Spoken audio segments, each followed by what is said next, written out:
Tesla just closed at an all-time high of $909. I have 500 Tesla shares with an average cost price of $517. That's a 76% gain, amounting to about 200,000 US dollars or 270,000 Singapore dollars. In this video, I'll share why I'll continue buying more Tesla stock over time.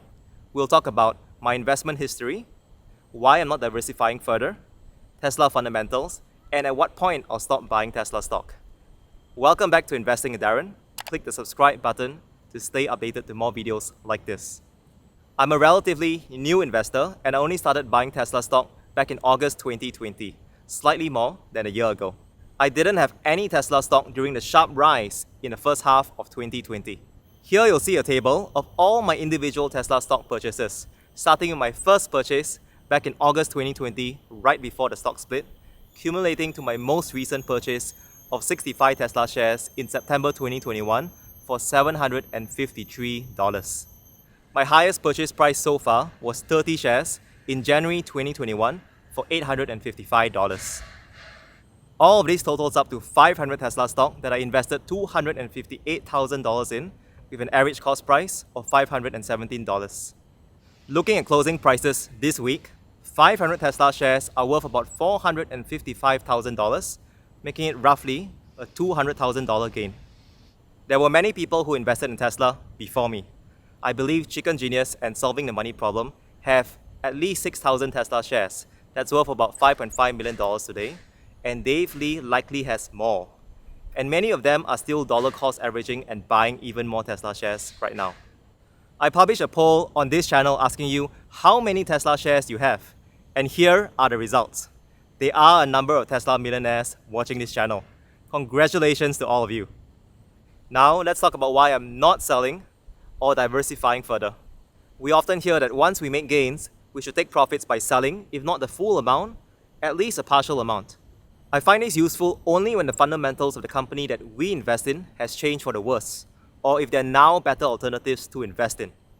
If we take profits now of a company we believe in, we still need to find another place to invest in, or we may start losing money because of inflation. Another important thing is that I'm not investing in money that I'll need for the next 5 years. If there's an emergency, I'm able to get short-term funds from other sources, whether it's from my bank, other equities, or other asset classes. I've learned that once you have at least 350,000 of assets under management for many banks in Singapore, you're now under their wealth banking category. That unlocks new opportunities to get funding. You can get up to 200,000 in loans with a very low interest rate of less than 1.5%. Money creates more money.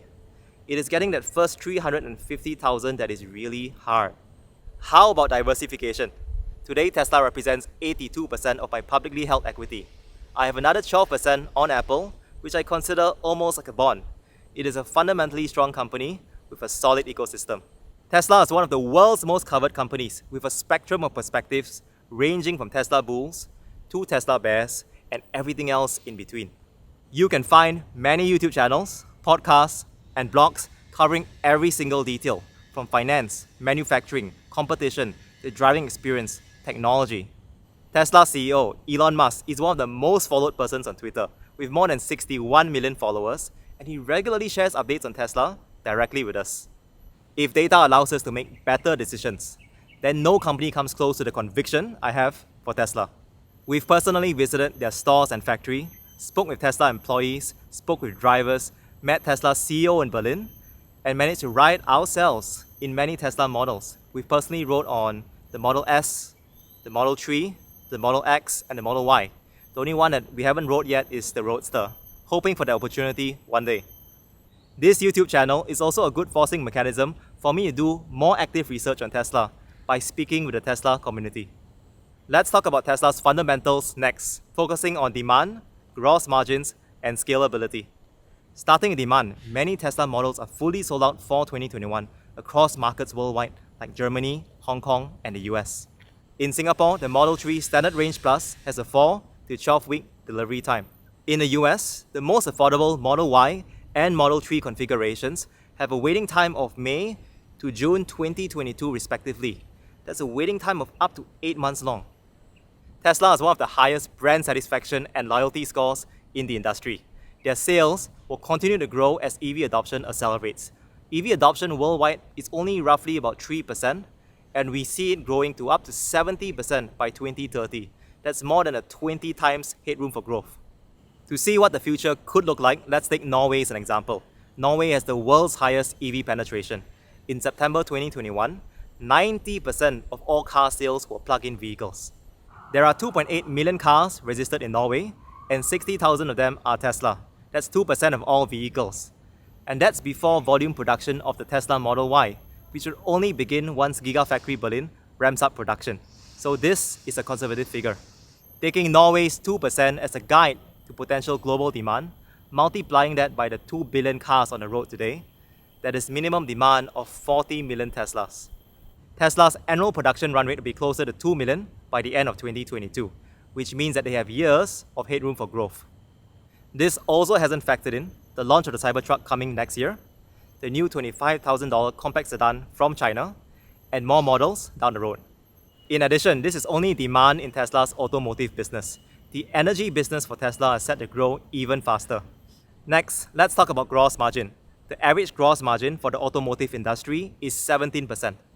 Tesla's automotive gross margin is 30.5%, according to their Q3 2021 earnings report. That is 80% higher than the industry average. Apple, the world's most valuable company, has a gross margin of 43%, and I believe that Tesla has room to catch up to Apple in the years to come. Two big catalysts to grow Tesla's margins will be the 4680 battery cell ramp-up in 2022 and wide release of full self-driving in the next 3 to 5 years.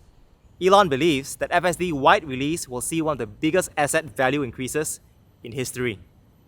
I believe that China could be one of the first markets globally to see FSD wide release because of consumers' higher openness to self-driving technology, together with the government's strong focus on clean technology and AI.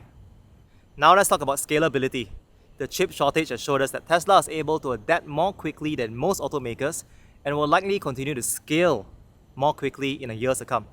While other legacy automakers will need to invest a lot of resources to transition their manufacturing base from internal combustion engines, ICE cars, to EVs, Tesla is able to build with a clean slate. There are other pure EV brands like Xpeng, Nio, Lucid, Rivian, but Elon Musk has stressed repeatedly that manufacturing is really hard.